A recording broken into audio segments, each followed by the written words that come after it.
नमस्कार मेरे प्यारे साथियों, आप सभी का स्वागत है एक और नए सेशन में। तो स्टूडेंट, हमारी जो सीरीज चल रही थी वो चल रही थी 40 days English grammar crash course की, जिसमें अभी तक हम लोगों ने 4 लेक्चर कंप्लीट कर लिए हैं। तो अगर किसी ने अभी वो सारे लेक्चर्स को अटेंड नहीं किया तो पहले उन सभी लेक्चर्स को आप अटेंड करिए। तो आज का जो लेक्चर होने वाला स्टूडेंट, उस लेक्चर में हम लोग करने वाले हैं, हमारा चैप्टर चल रहा था नरेशन। और अगर यहाँ पे नरेशन की बातचीत कर लें तो यहाँ पे हम लोगों ने कंप्लीट किया असर्टिव सेंटेंस, इंट्रोगेटिव सेंटेंस और इंपरेटिव सेंटेंस। आज की क्लास में हम लोग करने वाले हैं ऑप्टेटिव सेंटेंसेस का नरेशन। तो यहाँ पे सबसे पहले तो हम लोग ये सीखेंगे ऑप्टेटिव सेंटेंस क्या होता है, फिर इसके बाद हम लोग सीखेंगे ऑप्टेटिव सेंटेंसेस का नरेशन कैसे करते हैं। तो आइए बच्चों, शुरुआत करते हैं आज की क्लास। चलिए आइए यहाँ से देखते हैं ऑप्टेटिव सेंटेंसेस। तो एक छोटा सा टॉपिक है ऑप्टेटिव सेंटेंस, और ऑप्टेटिव सेंटेंस का नरेशन मात्र 2 से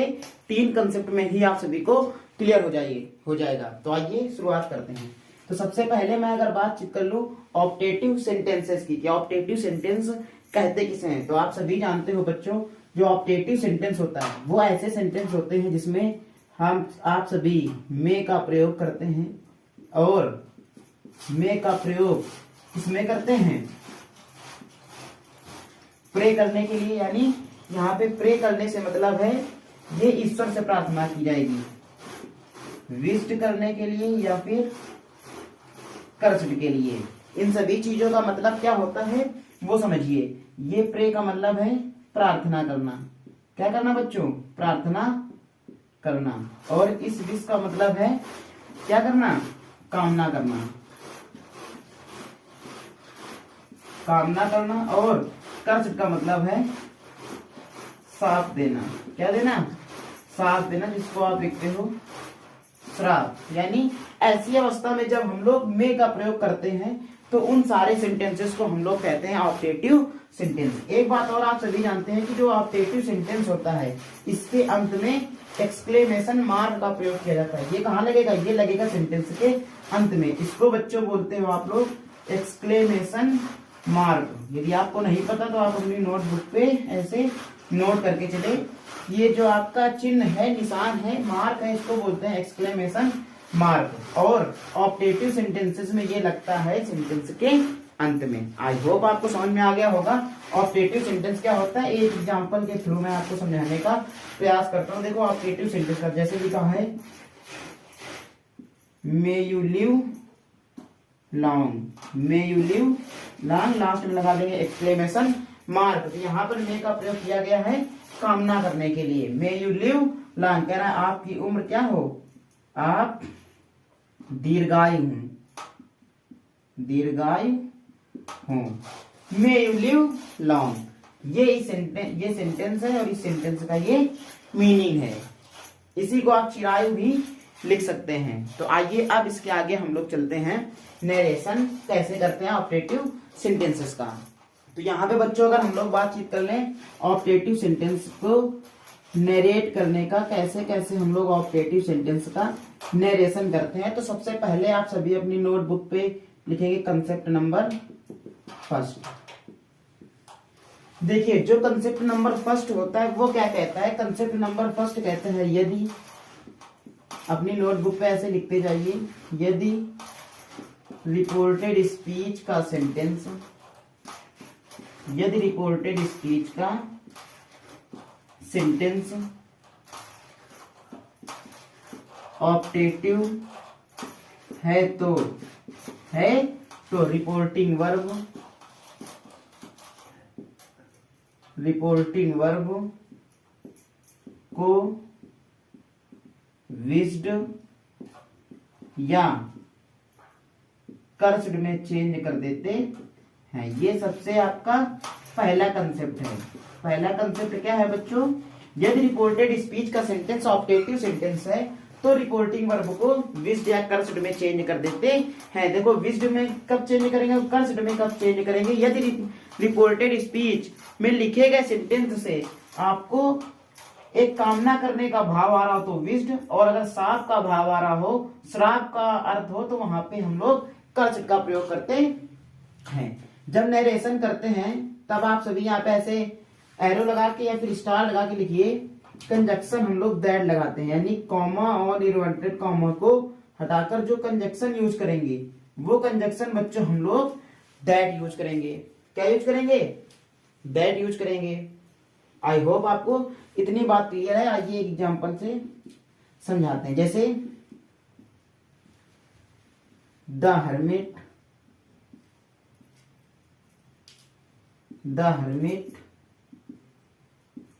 said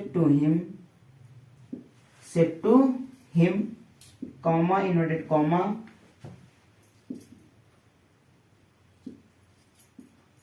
may you go to hell, may you go to hell। तो ये सेंटेंस का जब नरेशन करेंगे बच्चों तो ये बनेगा द हर्मिट cursed that। अब देखिए यहाँ पे cursed him लगाने की कोई जरूरत नहीं है ना, cursed that। अब देखो, अब यहाँ पे आप सभी को एक ये बात समझने की जरूरत है कि ये जो सेंटेंस में यू लिखा है, क्या लिखा है बच्चों? यू, ये सिंगुलर लिखा है या प्लूरल लिखा है, ये बात ध्यान देने के लिए है, ये कंसेप्ट क्लियर करने के लिए। देखिए देखा, the hermit said to him, hermit ने, साधु ने किससे कहा? उससे कहा, यानी एक व्यक्ति से कहा, may you go to hell, कि आप नर्क में जाएं। May you go to hell, यानी ये यू जो लिखा है ये केवल हिम के लिए ये लिखा है, इसलिए जब हम लोग इस यू प्रोनाउन को इससे चेंज करेंगे तो ही लगाएंगे, दैट ही, इसके बाद मे का कर देंगे might, he might go to hell, he might go to hell, और अब लगा देंगे फुल स्टॉप। इस प्रकार से बच्चों हम लोग क्या करते हैं? सेंटेंस का नरेशन करते हैं, ऑब्जेक्टिव सेंटेंस का। ये हुआ पहला एग्जांपल। एक और एग्जांपल देखिए, लिखा है the saint said, comma, invert comma, God bless you with the son, God bless you with the son. ये जो सेंटेंस लिखा है इसका मतलब है द सेंट सेड, संत ने कहा, God bless you with the son, ईश्वर आपको एक पुत्र रत्न की प्राप्ति करे, है ना। तो इसको देखो, अब यहाँ पे जो रिपोर्टेड स्पीच में सेंटेंस लिखा है ये सेंटेंस में कामना की जा रही है, तो यहाँ पे हम लोग विश्ड का प्रयोग करेंगे। कैसे करेंगे? देखिए, द सेंट, ऐसे लिखिए, द सेंट विश्ड दैट, यहां पे जब विश्ड ना लगाइए, यहाँ पे प्रेड लगाइए। क्या लगाइए बच्चों? प्रेड। देखो विश्ड तो है, लेकिन जब ईश्वर से कामना की जाती है तो वहां पे हम लोग प्रेड का प्रयोग करते हैं। किसका प्रयोग करते हैं? प्रेड का। क्योंकि अभी मैंने ऑब्जेक्टिव सेंटेंस जब बताया था तो मैंने आपको बताया था कि प्रेड, विश्ड और कर्स्ड का प्रयोग करते हैं। जब ईश्वर से प्रार्थना करनी हो तो वहां पे प्रेड लिखेंगे। The saint prayed that God bless you को चेंज करो, किससे? थर्ड पर्सन से, God bless him with son, with a son, full stop. ऐसे सेंटेंस बन जाएगा, the saint prayed that God bless him with son. I hope आपको ये दोनों सेंटेंस क्लियर हैं और आपको ऑब्जेक्टिव सेंटेंस का पहला कंसेप्ट क्लियर हो गया। इसी में दूसरा कंसेप्ट ये होता है जो मैंने अभी ये लिखाया कि जब ईश्वर से प्रार्थना करनी हो तो वहां पे हम लोग प्रेड का प्रयोग करते हैं। किसका प्रयोग करते हैं बच्चों? प्रेड का। विश्ड का प्रयोग कैसे करते हैं? जैसे यहाँ पे लिखा may you go to hell, ये ना लिखा होता, और जैसे मैंने अभी सेंटेंस लिखा था मे यू लिव लॉन्ग, तो वहां पे क्या हो जाता? विश हो जाता। देखिए ये पहले कंसेप्ट का सेंटेंस है जो मैं 3 नंबर पे लिख रहा हूं, ये कंसेप्ट नंबर 2 है। क्या है? Concept number 2। यहाँ पे आप सभी लिखेंगे एक लाइन, यदि रिपोर्टेड स्पीच में लिखे गए सेंटेंस में ईश्वर से प्रार्थना की जा रही हो, किससे प्रार्थना की जा रही हो? ईश्वर से प्रार्थना की जा रही हो, तो रिपोर्टिंग वर्ब को हम लोग प्रेड में चेंज करते हैं। किस में चेंज करते हैं बच्चों? प्रेड में चेंज करते हैं। ये हो गया आपका कंसेप्ट नंबर 2। अब देखिए पहले कंसेप्ट का ही नेक्स्ट सेंटेंस देखिए, लिखा है ही सेड कॉमा इनोट comma may you live long, may you live long exclamation mark inverted comma close. देखिए ये सेंटेंस लिखे बनेगा he wished that, he wished that. देखिए यहाँ पे सेकंड पर्सन है बट यहाँ पे ऑब्जेक्ट नहीं है, रिपोर्टिंग जो वर्ब है उसका ऑब्जेक्ट नहीं है। तो आप सभी जानते हैं कि जब रिपोर्टिंग वर्ब का ऑब्जेक्ट नहीं होता है तो हम लोग रिपोर्टेड स्पीच में आए सेकंड पर्सन के सब्जेक्ट को फर्स्ट पर्सन या फिर थर्ड पर्सन के अकॉर्डिंग चेंज कर सकते हैं। तो यहाँ पे मैं फर्स्ट पर्सन के हिसाब से चेंज कर रहा हूं। ही wished that I might live long, full stop, और सेंटेंस आपका बन गया इनडायरेक्ट स्पीच में, यानी नरेशन हो गया। ही wished that I might live long. I hope आपको कंसेप्ट नंबर 1 और कंसेप्ट नंबर 2 दोनों के दोनों कंसेप्ट कैसे हैं, क्लियर हैं। तो इनका अगर आप स्क्रीनशॉट लेना चाहते हो तो स्क्रीनशॉट ले लीजिए। चलिए बच्चों यहां से हम लोग देखते हैं कंसेप्ट नंबर 3। अभी तक हमने इस वीडियो में 2 कंसेप्ट कंप्लीट किए। देखो कंसेप्ट नंबर 3 कहता है, आप अपनी नोटबुक पे लिखिए, यदि रिपोर्टेड स्पीच में गुड बाय या गुड नाइट आए तो, यदि रिपोर्टेड स्पीच में गुड बाय या फिर गुड नाइट आए तो रिपोर्टिंग वर्ब को बेड में चेंज करते हैं। किसमें चेंज करते हैं बच्चों, बेड में चेंज करते हैं। इतना आप लिखें, चेंज करते हैं। फिर इसी में लिखें, यदि रिपोर्टेड स्पीच में गुड मॉर्निंग आए तो, गुड मॉर्निंग आए तो रिपोर्टिंग वर्ब को विश्ड में चेंज करते हैं। किसमें चेंज करते हैं, विश्ड में चेंज करते हैं। इतना आप सभी अपनी नोटबुक पे लिखें।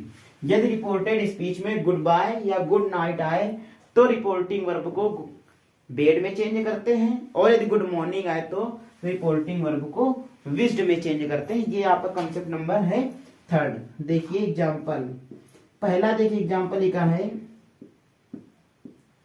ही सेड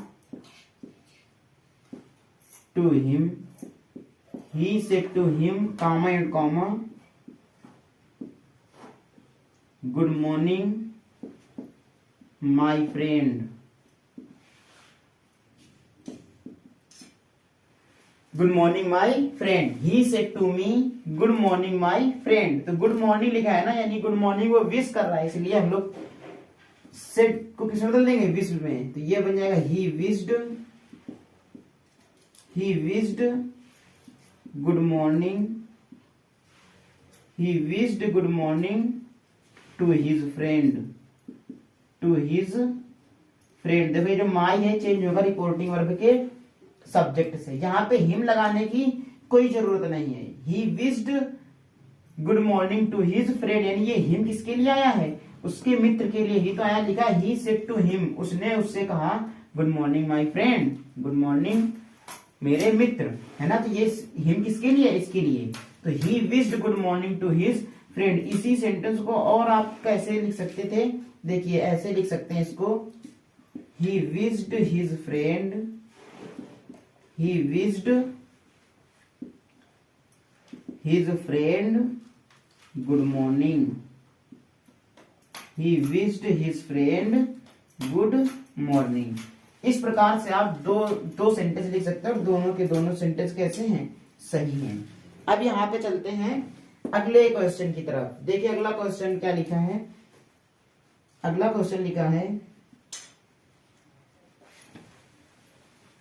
प्रोनाउन चेंज कर लेता हूं, I said to her comma invert comma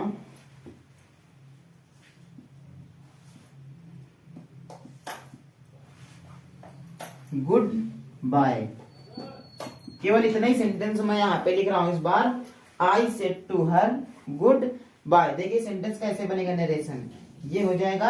अब देखो यहाँ पे क्या लिखा है, गुड बाय लिखा है, गुड बाय है फिर गुड नाइट है। देखो गुड बाय के आगे आप किसी का नाम लिख सकते हैं, कुछ भी लिख सकते हैं, वो आपकी मर्जी है, वो डिपेंड करेगा सेंटेंस कैसा है। मैं आपको एक एग्जांपल दे रहा हूं, देखो लिखा है आई